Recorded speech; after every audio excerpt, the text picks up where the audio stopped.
PM Narendra મોદીના જન્મદિવસે આયુષ્યમાન ભવ કાર્યક્રમ અંતર્ગત રાજ્યની વિવિધ આરોગ્ય કેન્દ્ર ખાતે રક્તદાન શિબિર, મેડિકલ કેમ્પ, સ્વચ્છતા પખવાડિયા અને અંગદાન શપથ વિધિનું આયોજન કરવામાં આવ્યું હતું, જેમાં આજરોજ ગાંધીનગર જિલ્લામાં તાલુકા આરોગ્ય કચેરી માણસા અને જનરલ હોસ્પિટલ માણસાના ઉપક્રમે આયોજિત આયુષ્યમાન ભવ રક્તદાન કેમ્પમાં માણસા વિધાનસભાના ધારાસભ્ય જે.એસ. પટેલ અને માનનીય વડાપ્રધાનશ્રીના ભાઈ પંકજભાઈ મોદી અને જિલ્લા પંચાયતના સદસ્ય જયેશભાઈ પટેલ, તાલુકા પ્રમુખશ્રી, તાલુકા આરોગ્ય અધિકારીશ્રી ડૉક્ટર પી.ડી. પાટીલ, રેડ ક્રોસ સોસાયટીના ચેરમેન અને general hospital માણસાના superintendent doctor Kananben તેમજ આરોગ્ય અધિકારીશ્રીએ હાજરી આપી હતી। આ કાર્યક્રમમાં 14 રક્તદાતાઓએ રક્તદાન કર્યું હતું।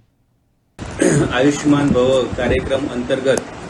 17 તારીખથી 2 ઓક્ટોબર દરમિયાન આયુષ્યમાન ભવના જે વિવિધ કાર્યક્રમો થવાના છે તે અંતર્ગત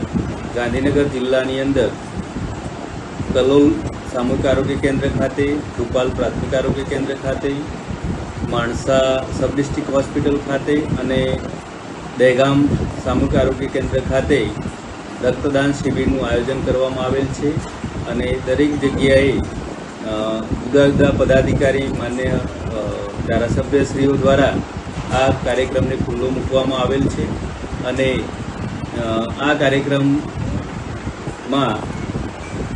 અંગદાન અંગેના જે પ્લેઝ લેવાના છે એનું પણ અને સ્વચ્છતા ગાંધીનગર જિલ્લાની અંદર તમામ પ્રાથમિક આરોગ્ય કેન્દ્ર, સામૂહિક આરોગ્ય કેન્દ્રો અને